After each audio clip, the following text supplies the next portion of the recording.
curious, reflective. We've all looked up at the moon on a quiet night and pictured what it would be like to actually live up there, waking up, pouring a cup of coffee, and staring out a window at the Earth floating in the blackness of space. For most of history, that was the realm of science fiction.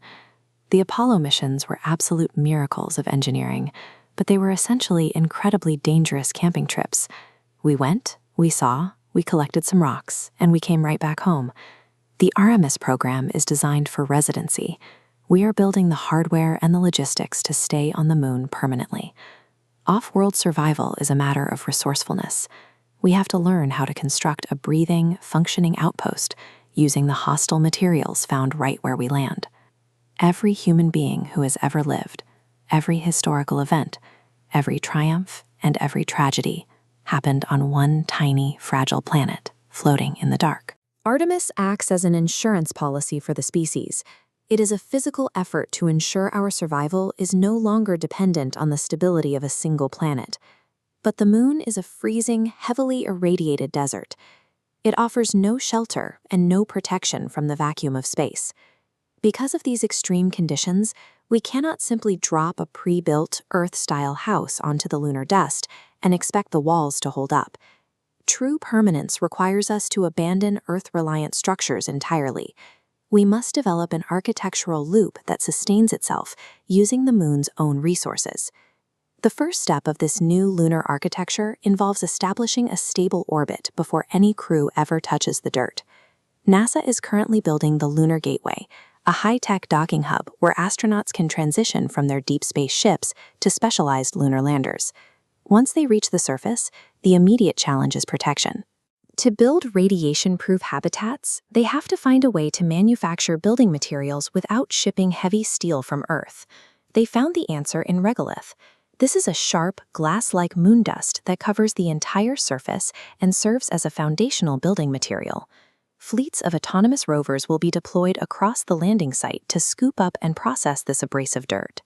Those rovers feed massive 3D printers, which specialize in baking the dust into solid, thick-walled habitats that can withstand the lunar environment.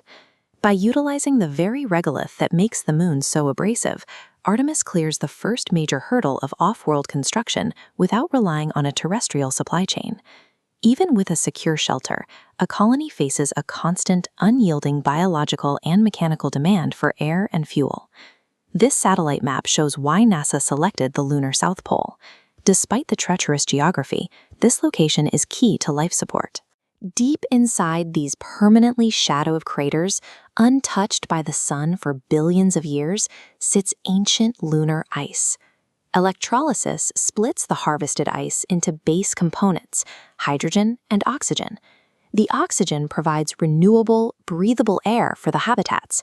Meanwhile, the hydrogen acts as rocket fuel, transforming the moon into a launch pad for deep solar system missions. Mastering the extraction of this ice is the linchpin of the Artemis blueprint. It effectively turns a dead rock into a living, self-sustaining ecosystem. These architectural plans are currently moving from blueprints into physical assembly. NASA and its partners have already signed the contracts and begun cutting metal for the core components of this infrastructure.